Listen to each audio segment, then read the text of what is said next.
कराड़ में अंबेडकरवादी संगठनों का मनोज जरांगे पाटिल के आंदोलन को समर्थन। मराठा आरक्षण की मांग को लेकर मनोज जरांगे पाटिल द्वारा शुरू किए गए आंदोलन को पूरे राज्य भर से जबरदस्त प्रतिसाद मिल रहा है। इसी कड़ी में कराड़ शहर के अंबेडकरवादी बहुजन समाज के पदाधिकारी, विभिन्न सामाजिक संगठन एवं कार्यकर्ताओं ने भी ठोस समर्थन जताया। इस अवसर पर कराड़ शहर के अंबेडकर चौक स्थित डॉक्टर बाबा साहेब अंबेडकर की प्रतिमा के समक्ष संविधान पूजन कर जरांगे पाटिल के आंदोलन से एकजुटता प्रकट की गई। संविधान की प्रस्तावना का वाचन कर सामाजिक न्याय, बंधुता और समानता के मूल्यों को स्मरण किया गया। वक्ताओं ने इस मौके पर कहा कि संविधान में निहित प्रावधानों के अनुसार हर समाज घटक को न्याय मिलना चाहिए। पिछड़े और वंचित समाज की समस्याओं के समाधान हेतु सरकार ने ठोस कदम उठाने चाहिए।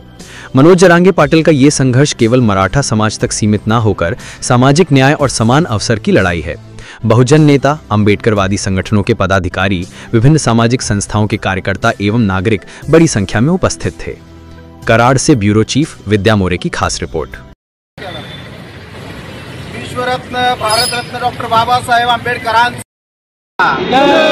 भारतीय संविधानाचा विश्वरत्न भारतरत्न डॉक्टर बाबासाहेब आंबेडकरांचा छत्रपती शाहू महाराजांचा छत्रपती शिवाजी महाराजांचा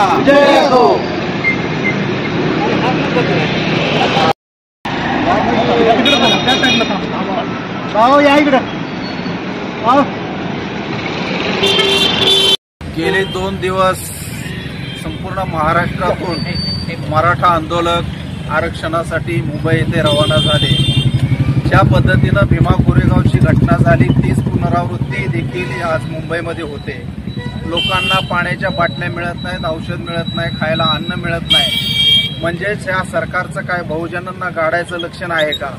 अरे तुम्ही म्हणता की महाराष्ट्राच्या मुंबईमध्ये यायचं नाही, मग मराठा आरक्षण मागायला काय गुवाहाटीला जायचं का सुरतला जायचं?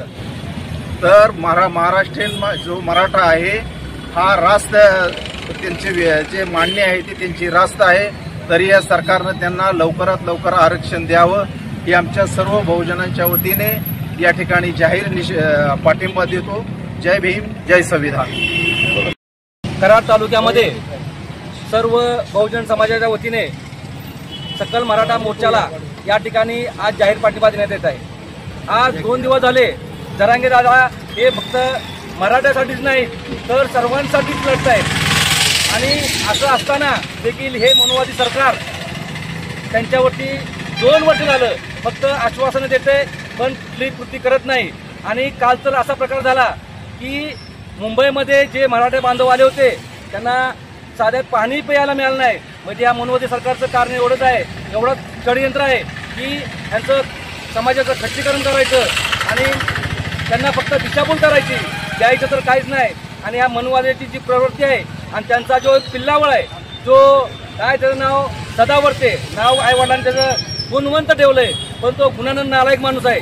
आणि हा नालायक माणूस सांगतोय काय की तुम्ही मुंबईमध्ये जे जरांगेदादांना भेटा आलेत त्यांना आत टाका, त्यांच्यावरती कारवाई करा आणि मग जर का मराठा बांधव मुंबईमध्ये येणार नसतील। भारतरत्न डॉक्टर बाबासाहेब आंबेडकर, महात्मा ज्योतिबा फुले, राजर्षी शाहू महाराज यांना अभिवादन करून आज या महाराष्ट्रामध्ये मी जे काही गोष्टी घडामोडी ज्या चालू आहेत त्या संविधानामुळे चालू आहेत आणि आता जे सरकार आहे ते संविधान संपवायचं काम पूर्णपणे करत आहे। आज जिरंगेदादा मनोजदादा जिरंगे पाटील आहेत, त्यांनी जे आज आंदोलन केलेलं आहे त्या आंदोलनामध्ये आज खरोखरच ते संविधान उशाला घेऊन आज त्यांनी आंदोलन सुरू केलेलं आहे। संविधानामध्ये आपले हक्क अधिकार मानण्याचे आपल्याला अधिकार दिलेले आहेत। त्या अनुषंगानं शासनाला जे गोरगरीब जनता आहे, गोरगरीब माझा मराठा बांधव आहे, त्यांना आरक्षण मिळावं या हेतूने गेले 2 वर्ष त्यांचा पूर्णपणे आंदोलन सुरू आहे। आजच्या आंदोलना दिवशी कराड शहरातील सर्व आंबेडकरवादी, सर्व बहुजन समाजातील सर्व पदाधिकारी, आज सातारचे जिल्हाध्यक्ष, मराठा क्रांती मोर्चाचे समन्वयक आमच्या सदस्य अर्चनाताई जाधव, दत्तात्रय गुप्ते असतील, संजय कांबळे असतील, मुकुंद माने असतील, राजेंद्र कांबळे असतील, सनीबाई पटेल असतील, जयदेव नायकोडे असतील, सर्वांनी मिळून आम्ही या ठिकाणी बाबासाहेबांचे जे हक्की अधिकार दिलेले जे संविधान आहे त्याचं पूजन करून आम्ही मराठा क्रांती मोर्चाला आजच्या दादांना आम्ही पाठिंबा दिलेला आहे आणि त्यांचं लवकरात लवकर आंदोलन संपू द्या अशी आम्ही मोर्चा व मराठा महासंघाचा सातारा जिल्हा अध्यक्ष आज संविधान दिन आहे त्यानिमित्त आमच्या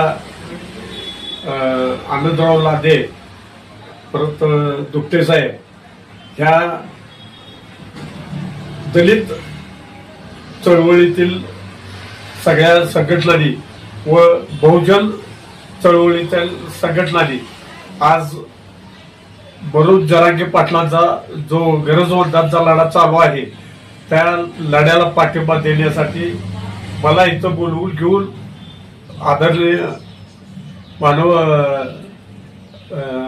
डॉक्टर बाबासाहेब आंबेडकर यांच्या पुतळ्यासमोर आंदोलन व पाठिंबा असं दोन्हीही या सर्व पदाधिकाऱ्यांनी केले आणि खरं वास्तविक त्यांनी जे पाठिंबा दर्शवला तो स्वागतार्थच आहे कारण असाच पाठिंबा वाढल्याशिवाय ह्या निर्भीड व निर्लज्ज सरकारला जाग येणार नाही हे तितकंच खरं आहे. काल सकाळी 10 वाजता आदरणीय मनोज जरांगे साहेबांनी उपोषण सुरू केलं तेव्हापासून सर्व त्या भागातील दुकानं परत सरकारी टॉयलेट बाथरूम सगळे बंद केली. अक्षरशः तिथं जे लोक आहेत त्यांना पिण्याचं पाणी सुद्धा मिळू नये एवढी व्यवस्था या निर्लज्ज सरकारनं केली आहे. खरं वास्तविक त्यांनी उलट तिथं सोय निर्माण करायला पाहिजे होते पण ह्या असल्या कुचक्या स्वभावाच्या सरकारला